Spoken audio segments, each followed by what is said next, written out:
Welcome students in the botany class. Vaucheria हम पढ़ रहे थे जिसमें हमने सेक्सुअल रिप्रोडक्शन, एसेक्सुअल रिप्रोडक्शन के बारे में आपको जानकारी दी थी। आज हम इस वीडियो में फर्टिलाइजेशन किस प्रकार से होता है और किस प्रकार से जर्मिनेशन होके नया थैलस फॉर्म होता है के बारे में जानकारी देंगे। पिछले वीडियो में हमने आपको डेवलपमेंट ऑफ उगोनिया और डेवलपमेंट ऑफ एंथ्रीडिया बताया था।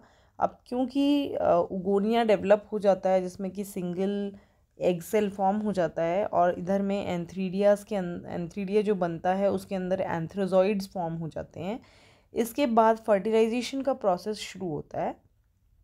फर्टिलाइजेशन के प्रोसेस में के होने से पहले उगोनियम जो है वो सीक्रीट करता है कुछ जिलेटिनस ड्रॉप्स, जो कि जो बीक फॉर्मेशन वहाँ पे हुआ था उगोनिया के अंदर, उसी के साइड में कुछ एक पोर बन जाता है। उस पोर से, उस छिद्र से जेलेटिनस कुछ जो सिक्रीशन है वो बाहर निकलता है और ये सिक्रीशन जो है एक तरीके से बहुत सारे एंथ्रोजॉइड्स को अट्रैक्ट करता है और बहुत सारे एंथ्रोजॉइड इस स्टिकी जो ड्रॉप है इस पे चिपक जाते हैं और पुश करते हैं एक तरीके से एंथ्रोजॉइड्स को। लेकिन ओनली वन एंथ्रोजॉइड जो है, सिर्फ एक ही एंथ्रोजॉइड उगोनियम के अंदर एंटर कर पाता है। अब जैसे ही एंट्री होती है एंथ्रोजॉइड की उगोनियम के अंदर, ये जो पोर है इस पे एक मेम्ब्रेन डेवलप हो जाती है ताकि और एंथ्रोजॉइड्स को एंट्रेंस नहीं मिल पाए।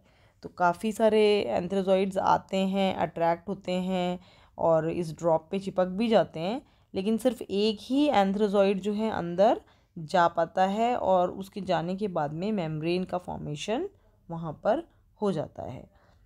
अंदर जाने के बाद जो मेल न्यूक्लियस है वो इंक्रीज़ होता है साइज़ में और फ्यूज़ करता है एग न्यूक्लियस के साथ में ताकि जाइगोट बन सके।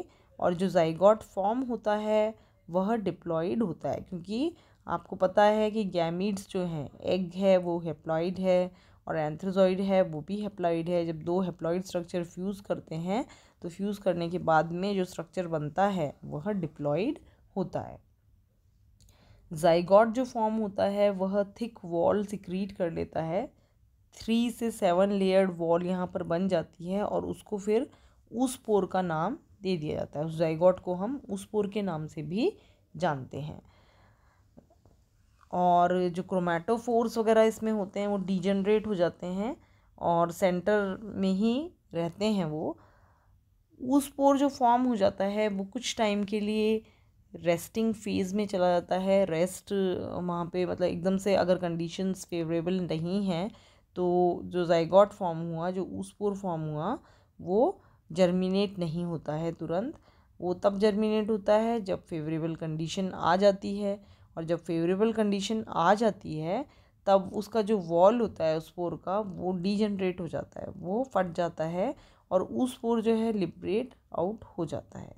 जो ऊस्पोर जर्मिनेट होता है, जो लिबरेट आउट हो जाता है, वो नया फिलामेंट बनाने में सक्षम होता है। लेकिन आपको जैसा कि पता है कि अभी हमने डिस्कस भी किया है कि जो जाइगोट फॉर्म होता है वह डिप्लॉइड स्ट्रक्चर है और जर्मिनेशन के बाद जो थैलस बनता है वह हेप्लॉइड होता है। इसका मतलब जो जाइगोट है, ये देख रहे हैं आप चित्र में भी, जिसका कि न्यूक्लियस डिप्लॉइड है, वहाँ पे रिडक्शनल डिवीजन या जिसको हम मियोसिस कहते हैं वह होता है। और जैसे ही वहाँ पर मियोसिस होता है, रिडक्शनल डिवीजन, तो एक जो आपका डिप्लॉइड न्यूक्लियस है उससे 4 हेप्लॉइड न्यूक्लियस जो हैं वो फॉर्म हो जाते हैं। और इसी प्रकार से ये जो न्यूक्लियस अब बने हैं वो रिपीटेडली डिवाइड होते रहेंगे और ऊस्पोर जो है साथ के साथ में इधर में जर्मिनेशन उसका स्टार्ट हो जाएगा जिससे कि वो हेप्लॉइड थैलस दे सके। अब ये जो न्यूक्लियाई हैं ये बार बार रिपीटेडली डिवाइड इसलिए भी होते हैं क्योंकि आपको पता है कि जो फिलामेंट है वाउचेरिया का वो सिनोसिटिक होता है। तो सिनोसिटिक कंडीशन अटेन करने के लिए ये जो न्यूक्लियस हैं इनको बार बार डिवाइड होना पड़ेगा, नया फिलामेंट फॉर्म हो जाता है और फिलामेंट जो फॉर्म होता है वो बाद में लेटर स्टेज में जाके उसमें साइफनस स्ट्रक्चर तो होता ही है, उसके साथ साथ सेंट्रल वैक्यूल जो है वो भी उसके अंदर फॉर्म हो जाता है। और जो प्रोटोप्लाज्म है वो दोनों साइड रहता है, मल्टी न्यूक्लिएटेड स्ट्रक्चर है, सिनोसिटिक जिसको कहते हैं हम, सिनोसिटिक स्ट्रक्चर ये बना लेता है। तो इस प्रकार से ये जर्मिनेशन होके और नया फिलामेंट आप देख रहे हैं फॉर्म हो जाता है। आपको जो ध्यान में रखने वाली बात है वो यही है कि यहाँ पर डिप्लॉइड स्ट्रक्चर जो है उससे हैप्लॉइड थैलस बनना है, तो यहाँ पर मियोसिस का प्रोसेस होता है। बहुत बहुत धन्यवाद। आशा करती हूँ ये आपको समझ में आ गया होगा और आप बुक से इसे